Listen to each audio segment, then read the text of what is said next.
Avez-vous déjà eu l'impression d'être trop petit pour faire quelque chose de grand? Avez-vous eu peur de l'inconnu, de ce que vous ne comprenez pas, de ce que Dieu vous demande? Maria était aussi une jeune femme ordinaire, avec des doutes, des questions, des rêves interrompus. Mais sa foi lui a fait dire « oui », même sans avoir toutes les réponses. C'est l'histoire d'une femme qui a affronté la douleur du rejet, le poids de la responsabilité et l'épée de la souffrance, mais qui a trouvé, dans son dévouement, le plus grand objectif de tous, apporter de l'espoir au monde. Si vous cherchez également des réponses, un sens ou une direction, restez, car cette histoire peut changer la façon dont vous voyez votre vie et te montrer que votre obéissance peut être la porte vers le miracle dont le monde a besoin. Attention, avant de commencer cette histoire, si vous vous êtes déjà demandé comment une femme ordinaire pourrait changer l'histoire de l'humanité, restez là, car c'est l'une des histoires les plus passionnantes de toute la Bible. Je vous invite à abonnez-vous à la chaîne et écrivez dans les commentaires « Je veux aussi avoir la foi de Marie ». Votre commentaire peut aider ce message à atteindre beaucoup plus de personnes qui ont besoin d'entendre ce mot aujourd'hui. Répétez cette phrase et partagez-la. Continuons. 1. Une jeune femme simple au cœur extraordinaire. Nazareth n'était pas une grande ville. C'était petit, poussiéreux et souvent ignoré du reste de la Judée. Mais c'est là que commence l'une des plus grandes histoires de l'humanité.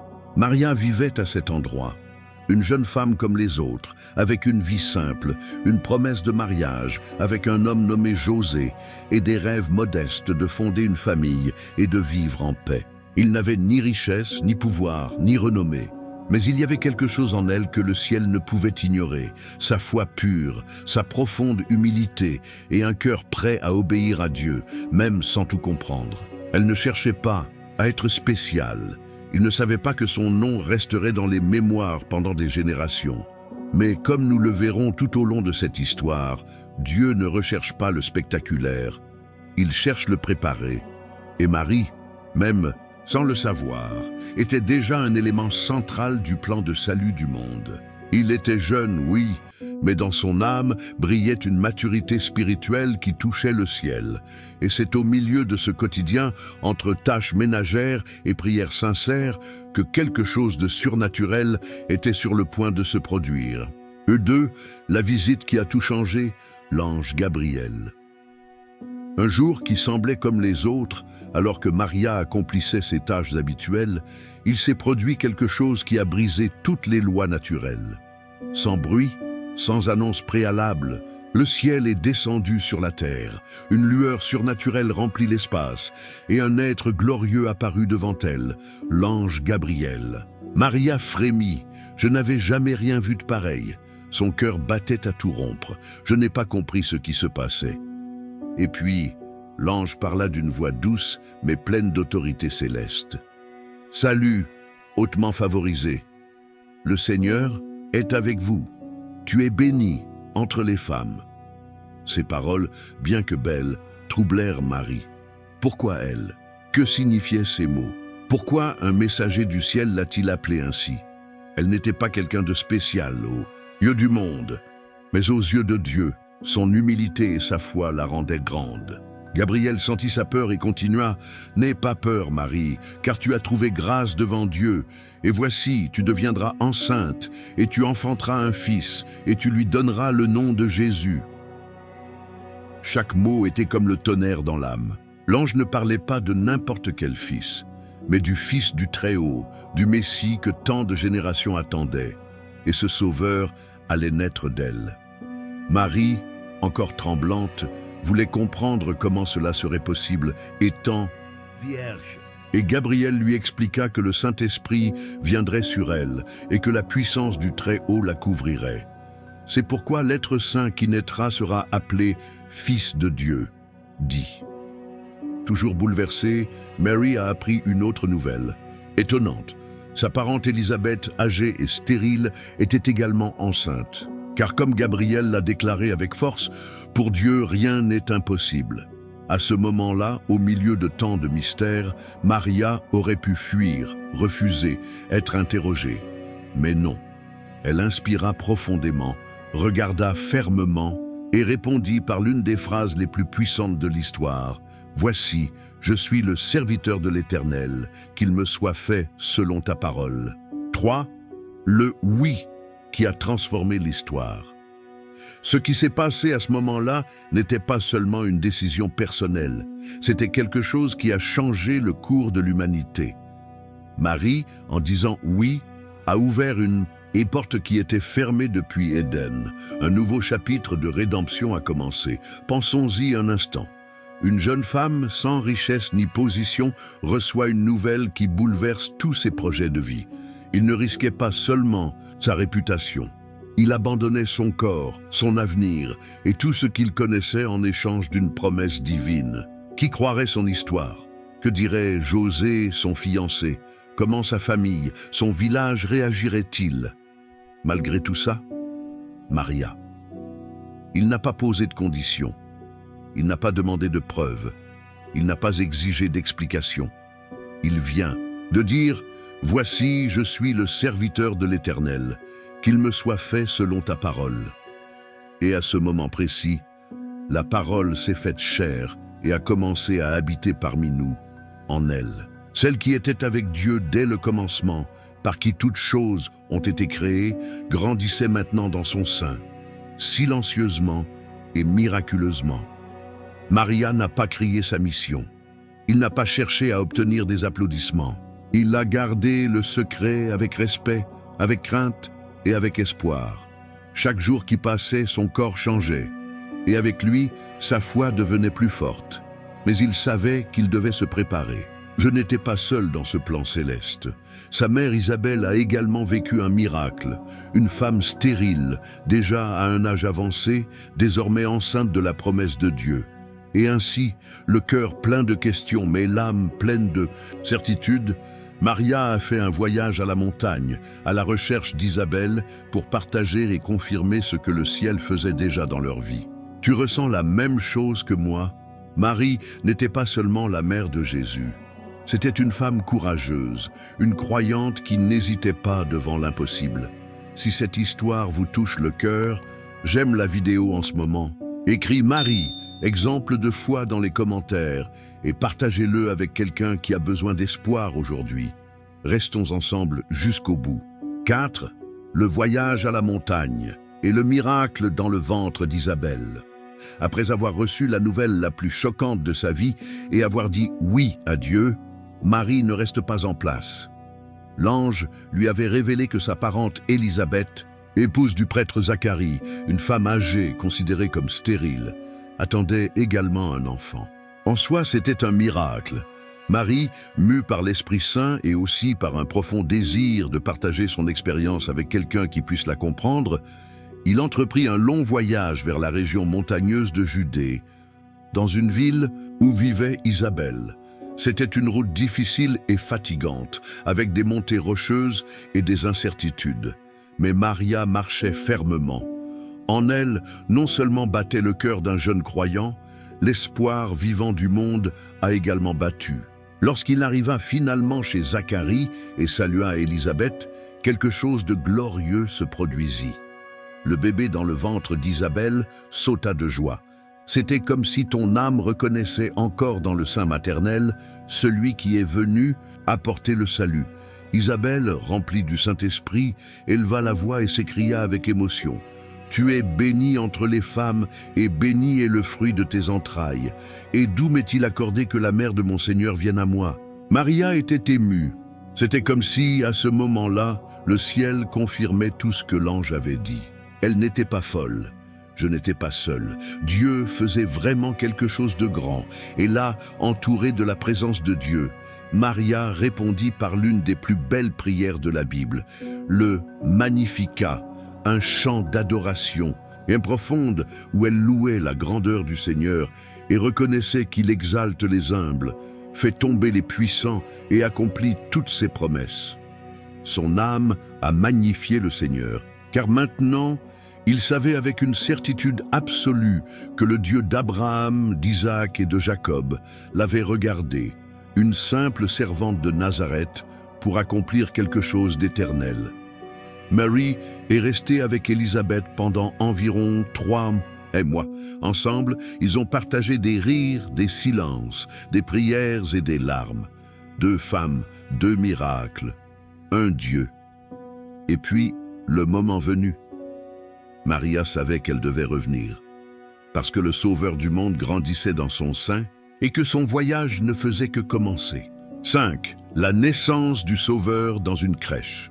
Après être resté 3 mois avec Élisabeth et avoir été témoin du miracle de sa grossesse, Marie retourna à Nazareth. Son ventre était déjà visible. Le Fils de Dieu a grandi en elle. José, son fiancé, lorsqu'il a vu qu'elle était enceinte, s'est débattu intérieurement. Il songea à le laisser secret pour ne pas l'exposer au mépris du public. Mais au milieu de cette angoisse, un ange du Seigneur lui parle en rêve, lui assurant que ce que Marie portait dans son ventre était l'œuvre du Saint-Esprit. Et puis José a décidé croire et reste à ses côtés. Peu de temps après, un décret impérial modifia leur plan. L'empereur César Auguste ordonna un recensement à l'échelle de l'Empire. Chaque personne devait s'inscrire dans la ville de ses ancêtres. Joseph, étant un descendant de David, dut se rendre à Bethléem. Maria, déjà dans les derniers jours de sa grossesse, l'accompagna. La route était longue, plus de 100 kilomètres, à travers des sentiers poussiéreux et des terrains montagneux. Le voyage était épuisant. Maria a ressenti le poids, non seulement physique mais spirituel. Ils accomplissaient, sans même le savoir, une ancienne prophétie. Le Messie naîtrait à Bethléem, la ville de David. À leur arrivée, la ville était bondée. Chaque auberge, chaque coin est plein de voyageurs. Personne ne leur a ouvert la porte. Personne ne les a reconnus. Personne ne savait qu'il était sur le point de naître, le Fils du Très-Haut. Finalement, une écurie sombre, simple, silencieuse, devint l'endroit où l'éternité a touché la terre. C'est là, parmi les animaux et le foin, que Maria a donné naissance à son fils aîné. Il l'enveloppa de l'ange et le coucha dans une mangeoire. Il n'y avait pas de médecin, il n'y avait pas de berceau. Il n'y a pas eu d'applaudissements ni d'allumage de lampes, juste la lueur de la promesse de Dieu qui s'accomplit à l'endroit le plus inattendu. Pendant ce temps, dans les champs voisins, d'humbles bergers gardaient leurs troupeaux. Soudain, un ange est apparu au milieu de la nuit. La gloire du Seigneur les entourait et ils avaient peur. Mais l'ange leur dit « N'ayez pas peur, car voici, je vous annonce avec une grande joie que vous est né aujourd'hui dans la ville de David un Sauveur, qui est le Christ Seigneur. » Et puis le ciel s'est ouvert, et une multitude d'anges, ils chantaient fort « Gloire à Dieu au plus haut des cieux et paix sur la terre, bonne volonté envers les hommes. » Les bergers ont couru, ils arrivèrent à l'écurie. Et ils ont trouvé l'enfant, pas dans un palais, pas entouré de gardes, mais enveloppé d'humilité. Ils se sont prosternés, ils l'adoraient, ils connaissaient ce petit garçon, c'était attendu depuis des générations. Maria les regarda. J'ai écouté ses paroles, j'ai regardé ses larmes, et tandis qu'il tenait le Sauveur dans ses bras, il gardait tout dans son cœur. Il savait que son fils n'était pas comme les autres. Il savait que le ciel avait envahi sa vie pour toujours. Et même si je n'ai pas tout compris, j'ai cru. Et 6. La prophétie douloureuse dans le temple. 8 jours après sa naissance, comme le commandait la loi de Moïse, le garçon fut circoncis et on lui donna son nom. Jésus, le nom que l'ange lui avait donné avant sa conception. Mais le moment le plus profond était encore à venir. 40 jours après avoir accouché, Marie et Joseph montèrent au temple de Jérusalem pour achever le rite de purification et présenter l'enfant au Seigneur, comme il est écrit. Tout premier-né, mâle sera consacré au Seigneur. Ils n'avaient pas les richesses nécessaires pour porter un agneau, alors ils offrirent ce qu'ils pouvaient. Un couple de tourterelles ou 2 poussins, l'offrande des pauvres. Personne dans le temple ne les aurait remarqués. Mais le ciel les attendait déjà. Un vieil homme, Siméon, juste et pieux, entra en scène. Il avait attendu toute sa vie l'accomplissement d'une promesse divine, qu'il ne mourrait pas sans avoir vu le Messie de Dieu. Lorsqu'il vit l'enfant dans les bras de Marie, son esprit fut ébranlé. Il s'approcha d'un pas lent, mais ferme, prit le petit dans ses bras, et il a brisé le silence avec une louange qui a ébranlé le temple. « Maintenant, Seigneur, tu peux laisser ton serviteur mourir en paix, car mes yeux ont vu ton salut, lumière pour la révélation aux païens, et gloire pour ton peuple Israël. » Joseph et Marie étaient étonnés. Comment cet homme savait-il qui était son fils? Comment pouvait-il parler avec une telle confiance? Mais ensuite, Siméon regarda directement Marie, et ses paroles devinrent plus sérieuses. Cet enfant sera pour beaucoup une cause de chute et de relèvement. Ce sera un signe qui sera contredit. Et toi, Marie, une épée transpercera ton âme. C'était comme si l'air était gelé. Cette phrase restait suspendue dans le cœur de Marie. Elle savait déjà que Jésus n'était pas un fils ordinaire, mais elle comprenait maintenant que son destin impliquerait douleur profonde, opposition, souffrance, et qu'en tant que mère, elle l'accompagnerait non seulement avec ses pieds, mais aussi avec une âme déchirée. À ce moment précis, une vieille prophétesse nommée Bien, qui servait Dieu dans le jeûne et la prière jour et nuit, s'est approchée. En voyant l'enfant, il commença à remercier Dieu et à parler de l'enfant à tous ceux qui attendaient. La rédemption à Jérusalem. Maria n'a pas dit grand-chose. J'écoutais juste. Je viens de ressentir. Il gardait tous ces mots comme des trésors et des épées dans son cœur. 7. Les sages de l'Orient et la menace d'Hérode. Quelque temps après la présentation au temple, Marie et Joseph restèrent à Bethléem avec l'enfant. Ils vivaient dans la simplicité, prenant soin de Jésus avec tendresse et respect. Chaque geste de l'enfant était spécial. Ses yeux reflétaient une lumière profonde, comme si le ciel lui-même habitait en lui. Mais alors que tout semblait calme, quelque chose d'extraordinaire se passait au loin, à l'est. Un groupe de sages, des hommes de science, des étudiants des étoiles et des chercheurs de signes divins, avaient vu une autre étoile apparaître dans le ciel. Elle n'était pas une parmi des milliers. Ils brillaient avec détermination. Ils comprirent que cette lumière céleste annonçait quelque chose de grand, la naissance du roi des Juifs. Poussés par une certitude intérieure, ils entreprennent un long voyage, traversant déserts, montagnes et territoires inconnus. Ils ne sont pas venus par curiosité ou par aventure, ils sont venus adorer. Ils portaient 3 cadeaux soigneusement préparés, météo pour honorer sa royauté, encens, symbole de sa divinité, été, myrrhe, annonçant la souffrance qui allait venir. L'étoile les a guidés vers Jérusalem, où ils ont naturellement demandé « Où est né le roi des Juifs ?» car nous avons vu son étoile à l'est et nous sommes venus l'adorer. Ces paroles parvinrent aux oreilles du roi Hérode et a provoqué un tollé dans toute la ville. Hérode, rusé et égoïste, se sent menacé. Un nouveau roi? Où? Quand? Pourquoi ne savait-il rien? Il appela les principaux sacrificateurs et les scribes et leur demanda où devait naître le Christ.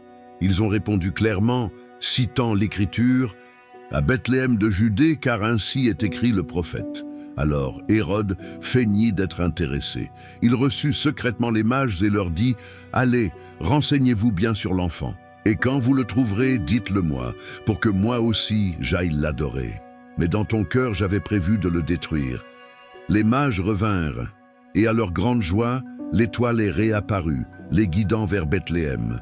Et là, dans une humble maison, ils trouvèrent l'enfant avec sa mère, Maria. En le voyant, ils sont tombés et l'ont adoré. Ils ne se sont pas contentés d'observer. Ils n'ont pas posé de questions. Ils ont reconnu qu'ils étaient confrontés à quelque chose d'éternel. Ouvrez vos trésors et offrez vos cadeaux avec révérence. Maria, silencieuse, regardait tout. Je savais que ces hommes venaient de loin, mais plus que cela, je savais que Dieu dirigeait chaque détail. Après cette rencontre sacrée, les sages furent avertis en rêve qu'ils ne reviendront pas vers Hérode, et ainsi ils prirent un autre chemin pour retourner sur leur terre. Mais cette même nuit, pendant que le monde dormait, un autre avertissement céleste viendrait à Joseph dans un rêve.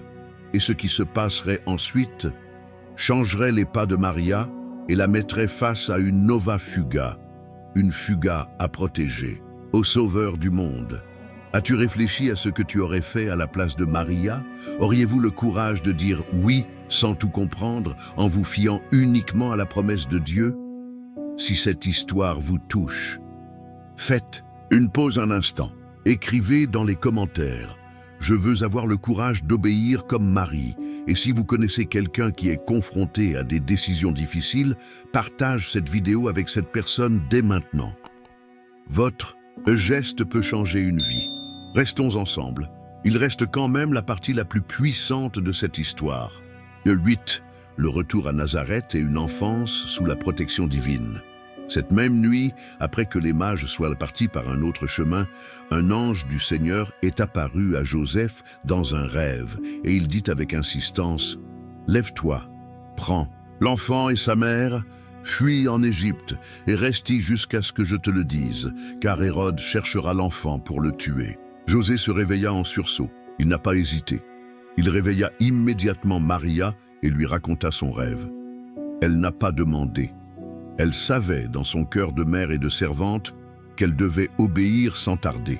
Et ainsi, même dans le noir, sans adieu ni temps pour faire les valises, ils se sont enfuis en Égypte avec l'enfant enveloppé dans des couvertures, serré contre la poitrine de Maria. Ce fut une dure journée, des kilomètres de désert, de chaleur, de peur, de silence et de confiance. Mais Dieu était avec eux. Dans cet exil forcé, Maria a vu à quel point Dieu protège ses projets. Même loin de leur patrie, même dans un endroit étrange, le ciel continuait de veiller sur chacun de leurs pas. Pendant ce temps, Hérode, se rendant compte qu'il avait été trompé par les magiciens, est devenu cruellement en colère. A ordonné le meurtre de tous les enfants de sexe masculin de moins de 2 ans à Bethléem et ses environs. La douleur remplit la région. Les mères pleuraient. La terre a tremblé du sang innocent, mais l'enfant Jésus était en sécurité parce que Marie et Joseph avaient entendu la voix de Dieu.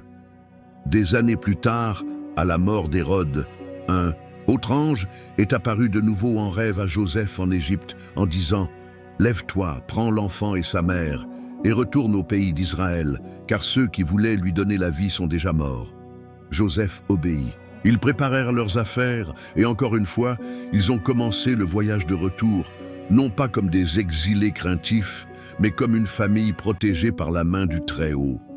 Cependant, en arrivant, ils apprirent que le fils d'Hérode, Archélos, régnait en Judée. Puis, par avertissement divin, ils se sont installés dans la région de Galilée, dans un village de peu d'importance aux yeux du monde, Nazareth. Et ainsi, la prophétie s'est réalisée qui disait que le Messie serait appelé Nazaréen. À Nazareth, Jésus a grandi. Marie l'a soigné avec dévotion, l'a guidé, l'a enseigné, l'a embrassé. Le garçon était obéissant, plein de sagesse et de grâce. Ce n'était pas un enfant ordinaire, et Maria le savait. Chaque jour, en le voyant courir, apprendre, rire, aider José dans la menuiserie, il gardait son cœur. Je savais que la mission n'avait pas encore commencé. Mais le ciel continue de préparer le décor. Et elle, comme une mère, est restée ferme, fidèle et pleine d'espérance. 9. L'enfant perdu dans le temple.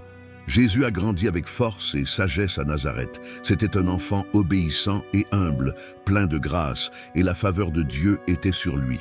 Marie le soignait avec tendresse et admiration.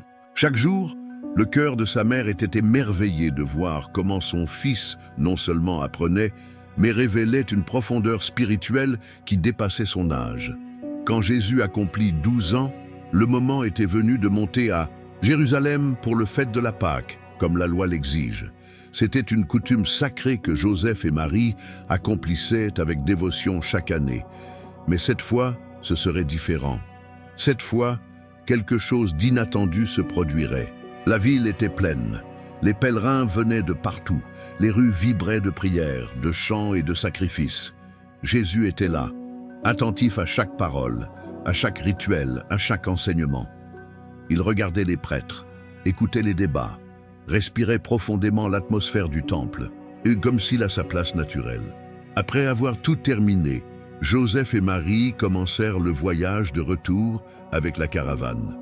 De nombreuses familles voyageaient ensemble, et comme d'habitude, Les enfants marchaient parmi des parents et des bonnes connaissances. Personne ne s'est trop inquiété. Jusqu'à la fin du premier jour de route, Jésus n'est pas apparu. Maria commença à le chercher dans la foule. D'abord calmement, puis avec inquiétude, et enfin avec angoisse. José le cherchait aussi. Ils se regardèrent avec désespoir. Jésus n'était pas là.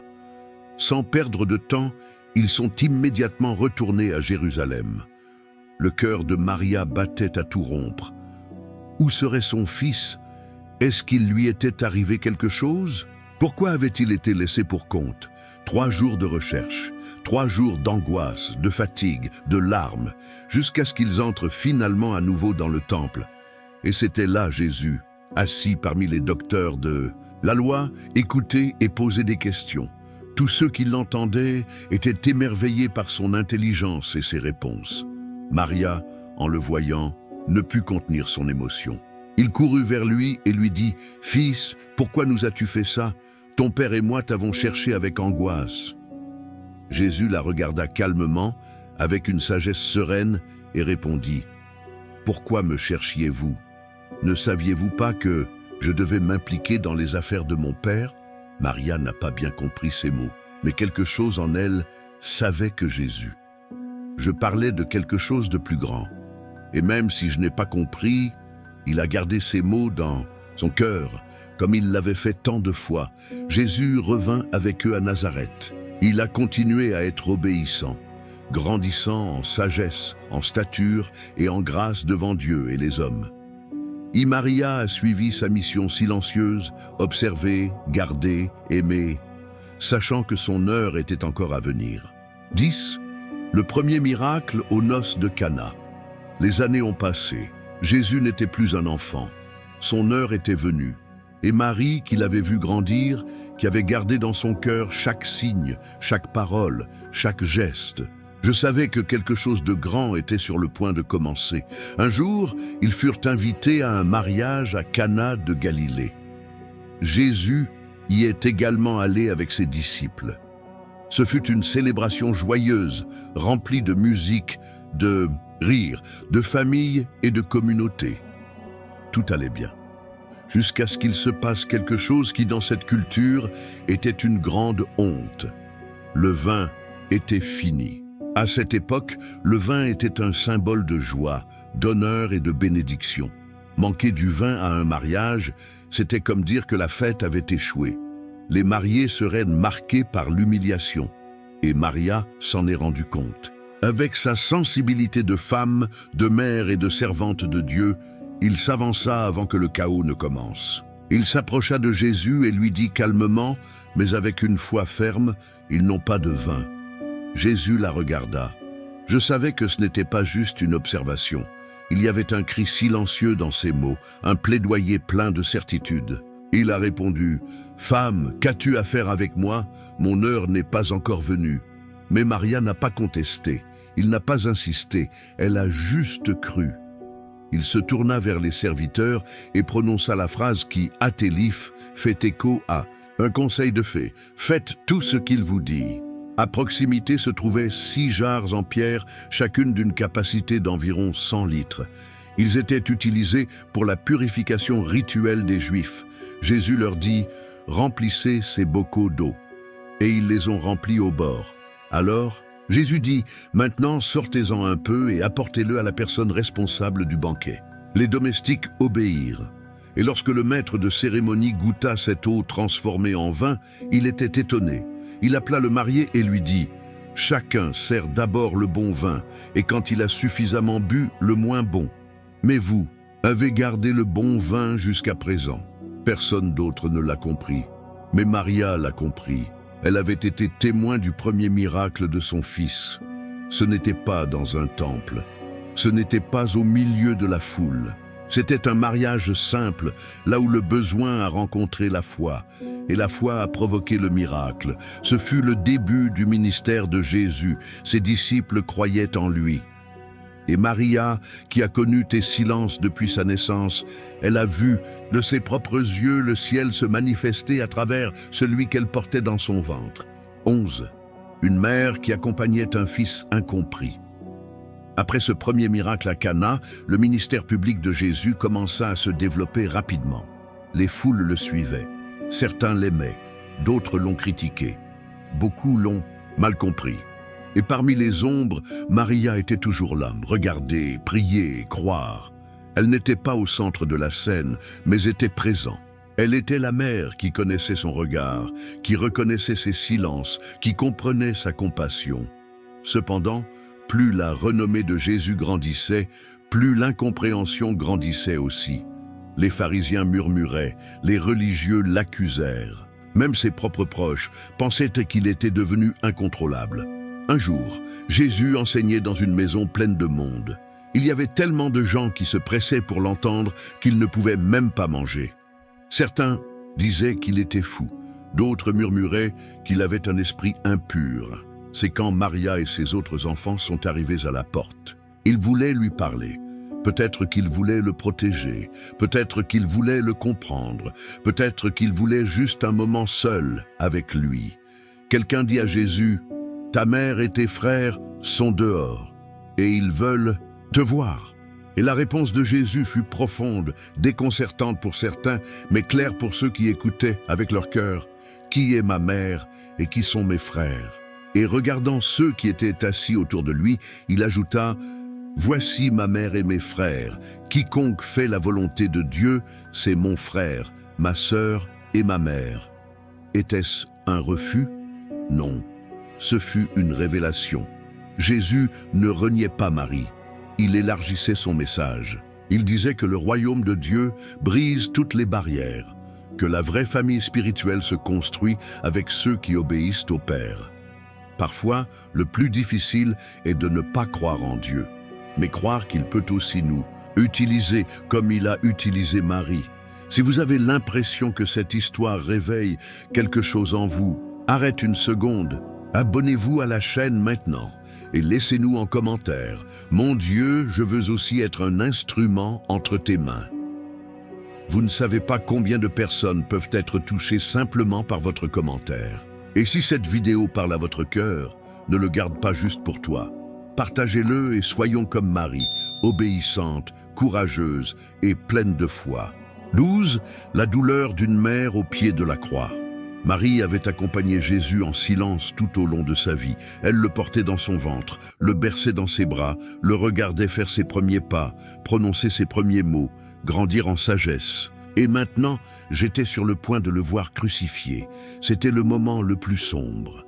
Jésus avait été trahi, arrêté, faussement accusé, battu, craché dessus, humilié. Il fut amené devant Pilate, condamné par la pression d'une foule qui lui préférait un voleur. Et Marie était là.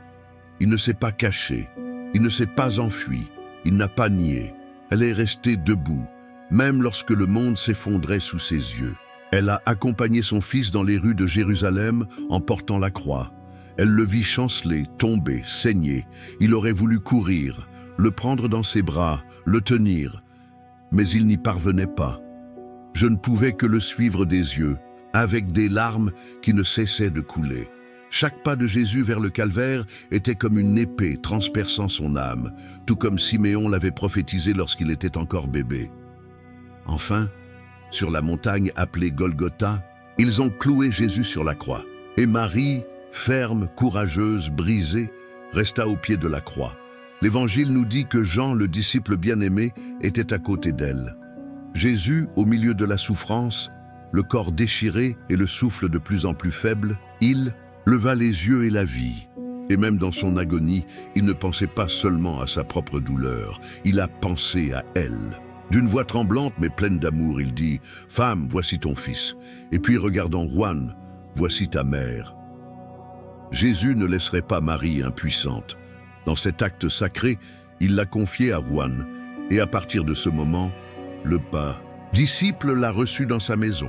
C'était le moment où la mère a abandonné le fils. Et le fils a abandonné la mère. Il n'y a eu aucun cri. Il n'y a eu aucun reproche. Seulement un silence lourd, dense, éternel, et des larmes qui tombaient d'un cœur qui aimait profondément. Marie était là lorsque Jésus rendit son dernier souffle. Elle entendit son cri « C'est fini !» et il l'a vue baisser la tête et mourir. Le ciel s'assombrit, la terre trembla, et le cœur d'une mère brisé en 1000 morceaux.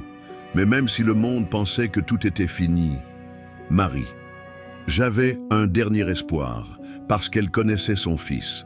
Et même si je n'ai pas tout compris, je le savais. L'histoire n'était pas encore terminée.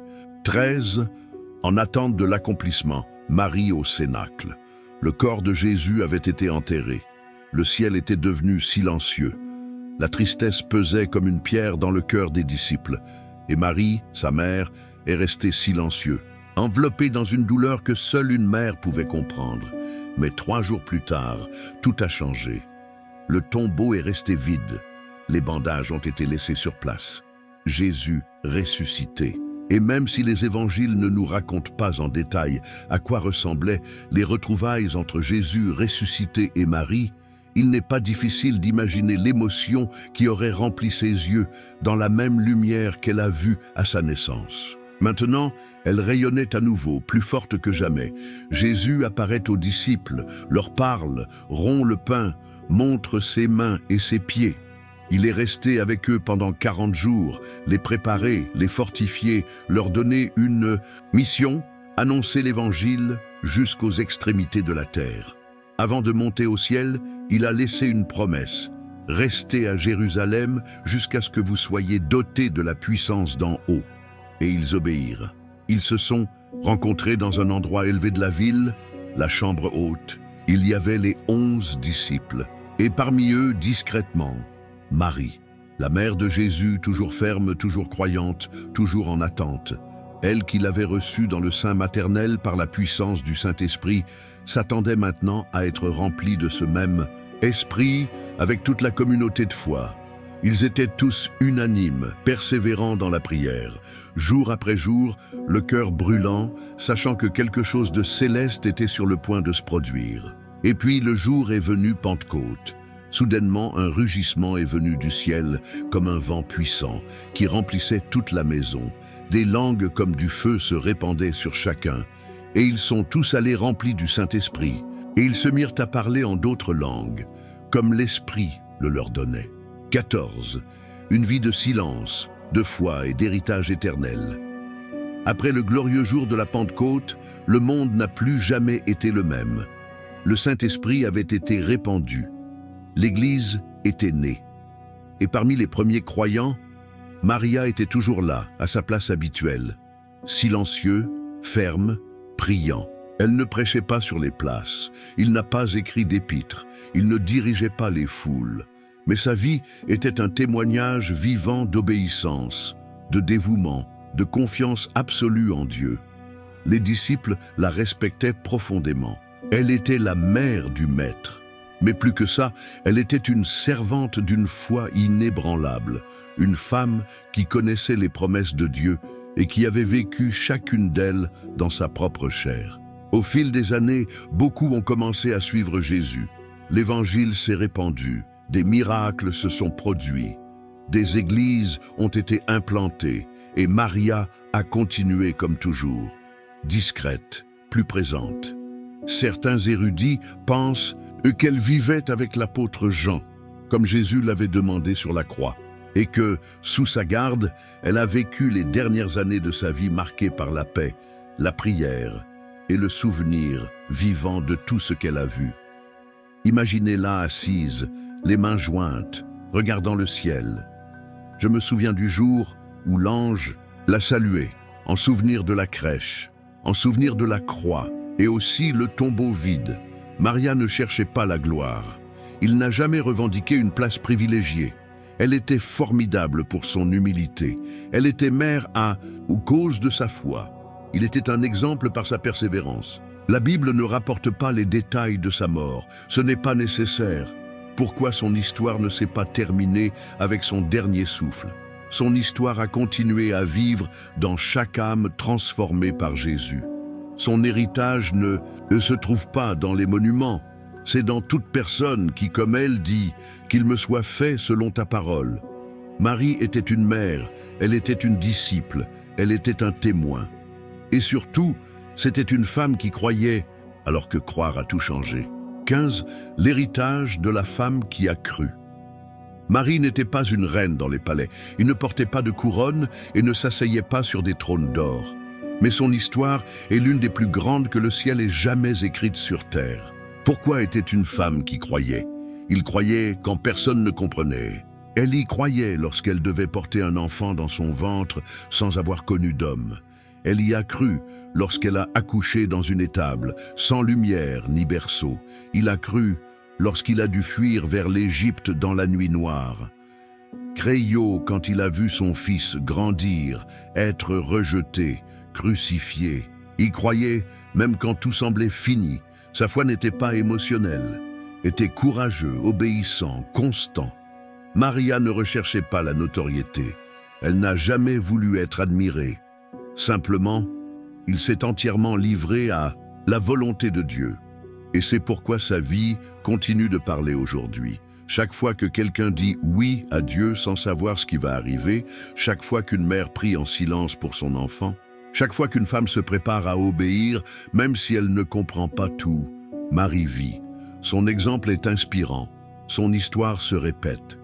Parce que l'héritage de Marie. Il ne s'agit pas seulement d'avoir été la mère du Sauveur, mais avoir été le premier à croire, le premier à s'abandonner, le premier disciple, le premier témoin de l'amour fait chair. Nous ne savons pas combien d'années il vécut ensuite. Nous ne savons pas quel jour il est parti. Mais nous savons quelque chose. La graine qu'il a plantée avec sa foi continue de porter ses fruits jusqu'à aujourd'hui.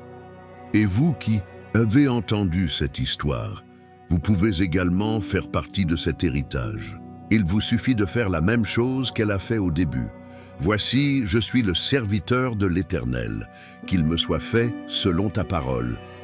Peut-être as-tu aussi eu peur de l'avenir. Vous avez dû abandonner vos projets, garder le silence au milieu de la douleur ou avancer alors que personne ne vous comprenait. Maria a vécu tout ça, mais il n'a pas abandonné. Parce qu'il a compris que quand tout semble incertain, obéir à Dieu est le moyen le plus sûr. Son histoire n'est pas seulement une histoire du passé, c'est un miroir pour ceux d'aujourd'hui qui recherchent l'espoir, la direction et le réconfort. Et si tu décides aussi de faire confiance, comme elle a fait confiance, tu verras ça, votre histoire, comme celle de Marie, peut faire partie du plan éternel de Dieu.